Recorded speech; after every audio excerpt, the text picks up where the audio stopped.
I'm Angelica, and I am an advocate for the sacred female polarity of God. In this video, I'm going to discuss what most people refer to as the battle of the sexes.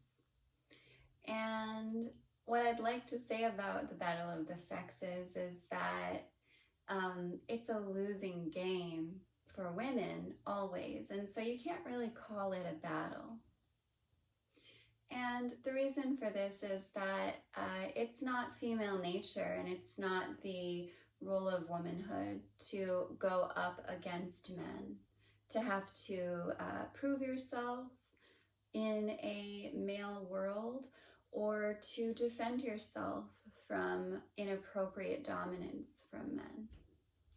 So, if you watched my first video, I talk about the female pain body.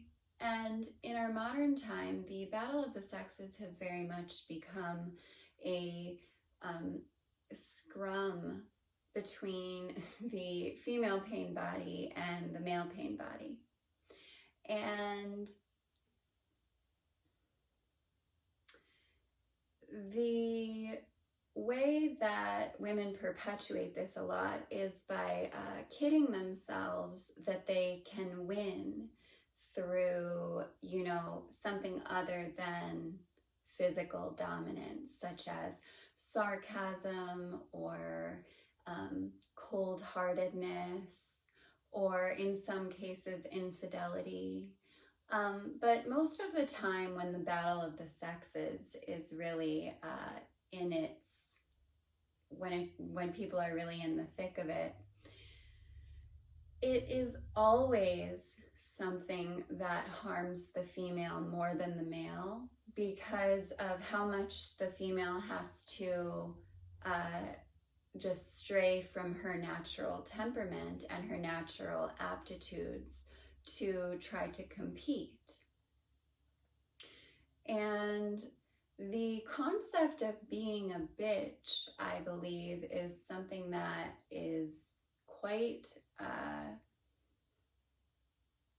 misrepresented in a lot of ways, because a lot of women have this idea that exhibiting behavior that people would call bitchy is somehow a form of dominance over men. And there's really no way for women to dominate men. The only way that a woman could dominate a man is if he is choosing to be weak. And so also the concept that a lot of men have that women are inherently bitchy, or that women are something to monitor for trying to dominate their man. These are all ideas that are based in a lack of connection to reality.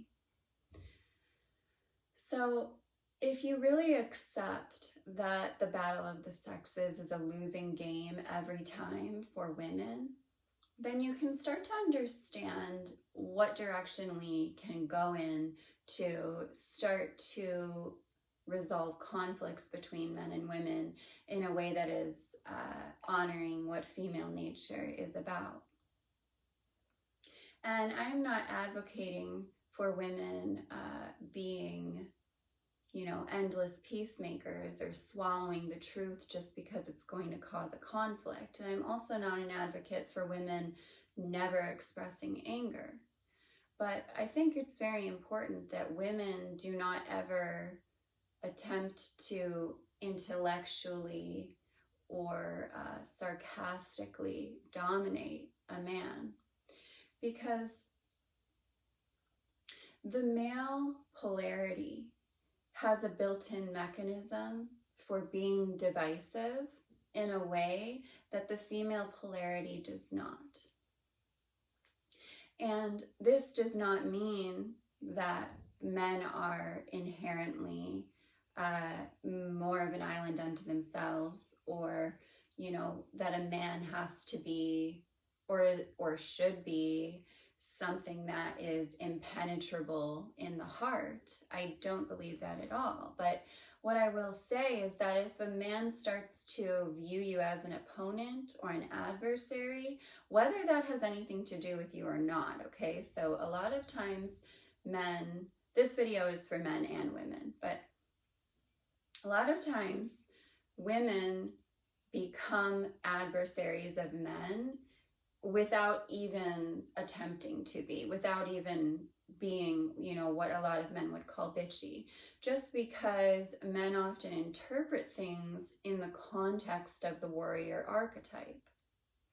And I also spoke in my first video about how the male brain is superior at local processing, but this also creates a limitation of tunnel vision, where if a man feels threatened or in any way fearful, it's very easy for them to lock into a warrior archetype, even when... Sorry, I didn't quite catch that.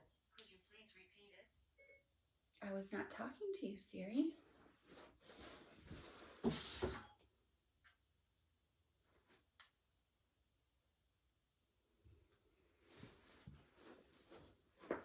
Okay.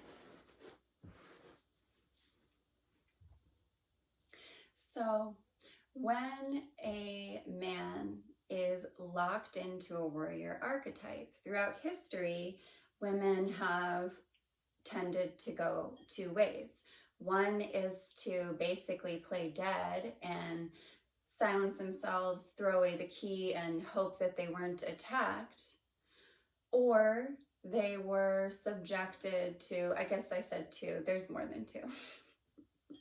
They were subjected to harassment from the warrior archetype, from the man.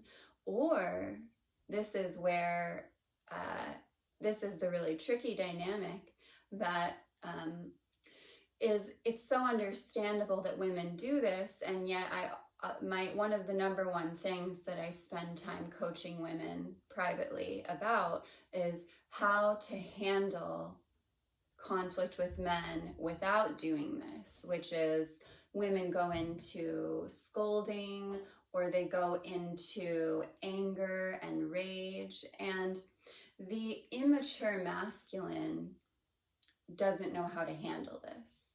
And the immature masculine is the only male archetype that even receives this kind of treatment in the first place. And a lot of the times women feel that if they bring their emotional energy to enough of a height, that it will somehow unlock a man's emotional barriers and resolve the conflict. But this often is not the case. And then often men will go into the warrior archetype in the situation, view the woman as an adversary to cut down. And, the thing that women have a lot of pain about is that this is a losing game. There is no way, unless you're going to go into a full-blown, psychotic hysteria and actually become violent, there's no way to fend for yourself in this way. And many relationships have become a ongoing battle of the sexes, where the woman seems to think that she is fending for herself or standing up for herself by maybe saying things or doing things that are either passive aggressive or directly critical or mocking, and it just feeds a loop. And I want to say that there are a lot of valid and justified reasons that women feel the need to fend for themselves in this way. But the bottom line, and really where the goddess energy is so desperately needed in our society, is that the goddess energy is something that has its own orbit, even when a man is not fulfilling his role of chivalrous treatment to her. And the thing is that when we introduced all of these feministic ideas into our society, we taught women to act in the male expressions and the male archetypes to receive the dignity that they hadn't really had acknowledged in the past. But this didn't magically change the fact that in certain ways men are more prone to irritability, tempers, violence, and dissociation than women on the emotional scale. So then there's another tricky thing here as well, is that women throughout history have often applied their maternal instinct to the male temper and the male temperament in a way that was enabling and self-deprecating. Okay, so I'm proposing for women a sovereign maternal goddess energy that has its own orbit. And the number one thing that I always say to women when I'm having, I'm listening to stories, and, the story is always the same. The story is always the same, okay? There are labors that women carry out that, because men are carrying out their labors, and their labors are a lot more tangibly measurable than the female labors, they tend to take for granted what the women contribute. And then they aren't really aware of what women need from them. But because women are, the ideal is to have the dynamic where a woman can be passive enough and in her yin energy to remain in that female maiden and mother energy, and that the man should come and not constantly, but the man needs to regularly fertilize your energy field with adoration and attention so that you can receive that yang energy to then, recharge your batteries. And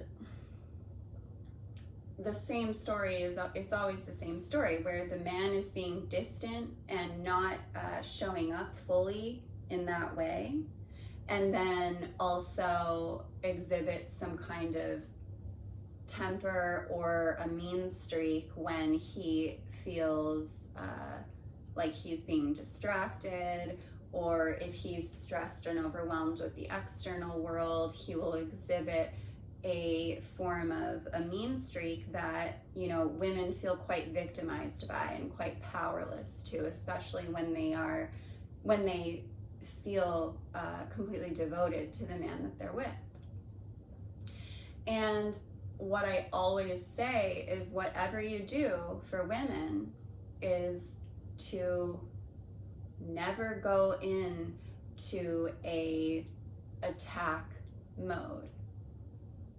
Because the second that you do that, a man has the upper hand, okay?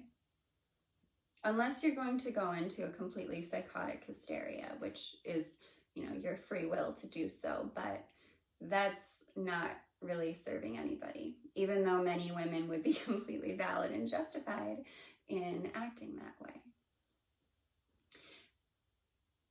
But I always say, do not go into an attack mode, because that will immediately polarize you way too far. It takes the sexual polarity out of the relationship, and it puts a polarity that really should only ever occur between man to man.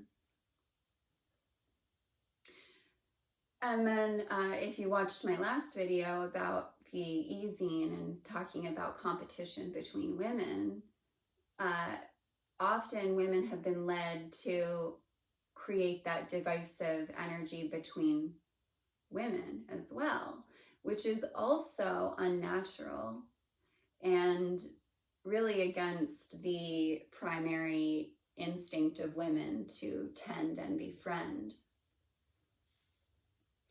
So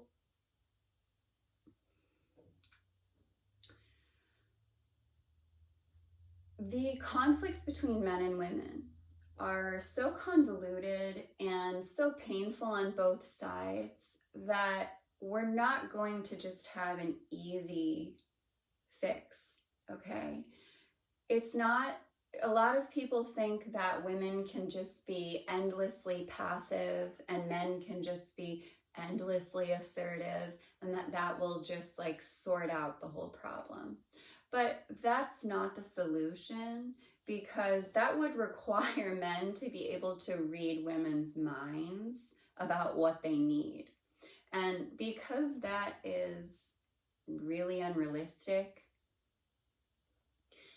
the voice of women has to be valued. However, especially now, because we took the silence off of the female voice. But then, it was very infantile in the way that the voice was being used. And if women want to develop harmony with their husband, or their, prospective husband, it's really important that when there's a conflict, that if it's a high level emotional conflict and you actually feel called to authentically express a high voltage of emotional energy, it cannot be in a scolding or a sarcastic or mocking demeanor, because it's very hard to go back to a naturally polarized sexual relationship once you have lost respect for the man that you are with. And at the same time, what I really want to stress is that because the male nature is much more prone to divisive behaviors, because they are the warriors, that they have to have a mechanism of turning off empathy so that they can protect what is precious, okay? But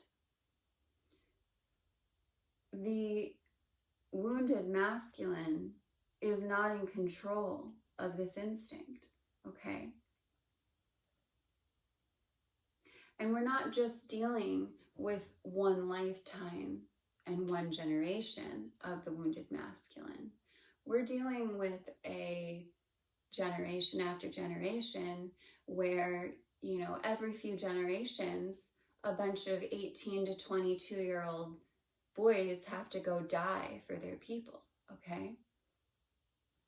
So it's really important that we consider as much of both sides of the battle of the sexes as we can, okay? And women hate to hear this, but it's really going to be the females that lead the way in that way. And the reason that this is painful for women is that it feels to women as though, women are just endlessly patient, endlessly accommodating, endlessly mediating, endlessly peacemaking in a way that feels as though it's not being reciprocated or that it's self-deprecating, okay? So it's very important that when we choose to play this traditional female role, that we are doing it from a sense of maintaining our own orbit, okay?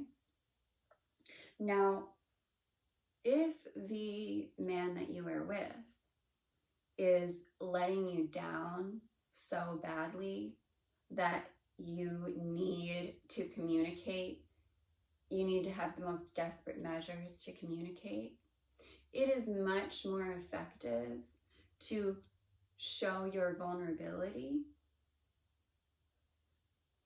coupled with very precise language, okay?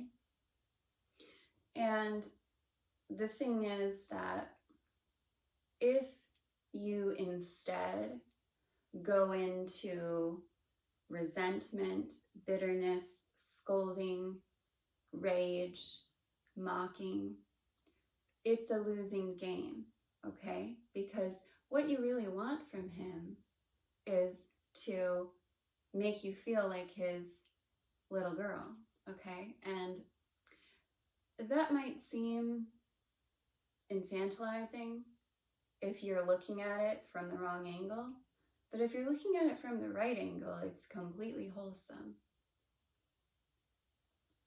So I'd just like to finish with talking about how I believe men can opt out of the battle of the sexes, which is to understand that if you treat a woman like an opponent, you are emasculating yourself, because you are seeing a woman who has absolutely no chance of ever, winning a competition in the male arena against you. You're seeing her as an opponent, okay?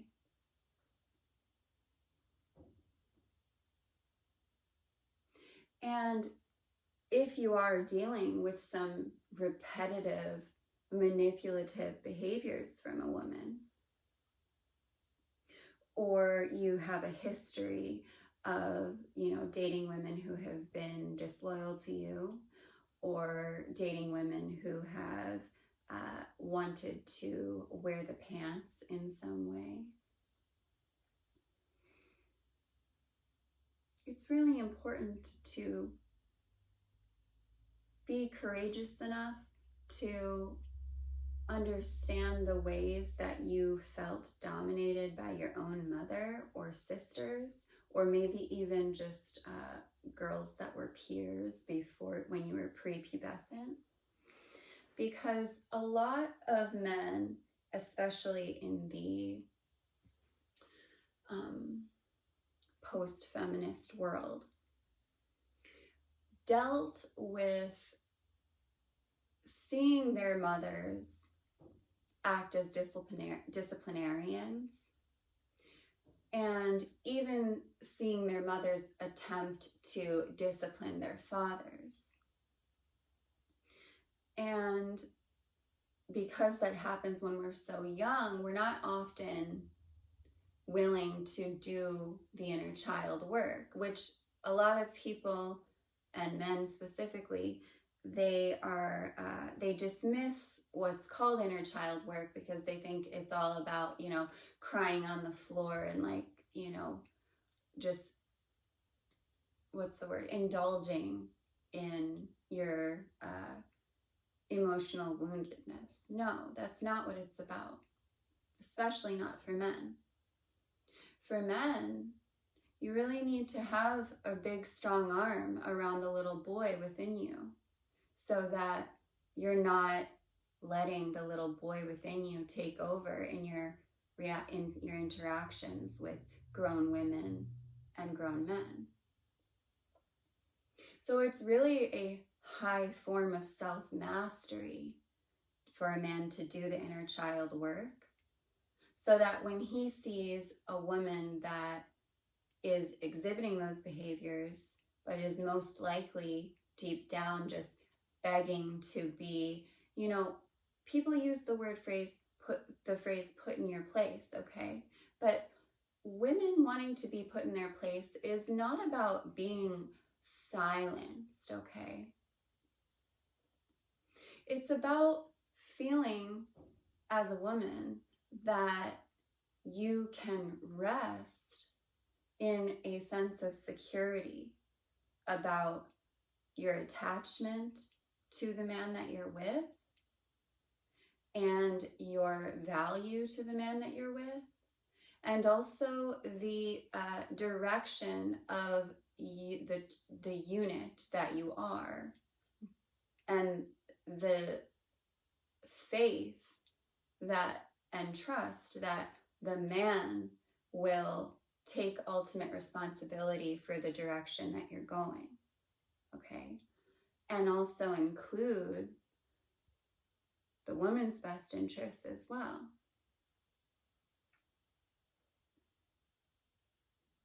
So it can be difficult to face and swallow this truth, but it's a losing game for women, the whole idea. So anytime that a woman thinks that she is, righteously scorning a man, I assure you, he's already gone completely cold by that time. And there's no real accomplishment in that.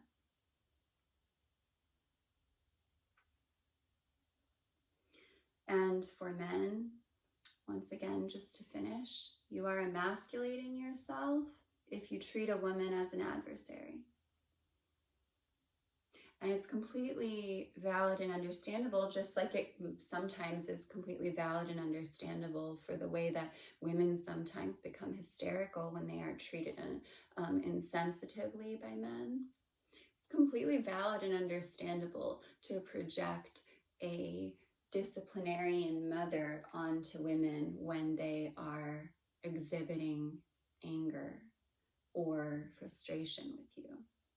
But it's still your responsibility to get control of. Okay, I think I've said everything that I would like to say. If you have any questions, you can leave a comment in the box, and maybe I will make a video specifically about that question. And I just want to thank everybody who watched this video, and ask you to like and subscribe and consider sharing with someone that you think will enjoy this video. Thank you.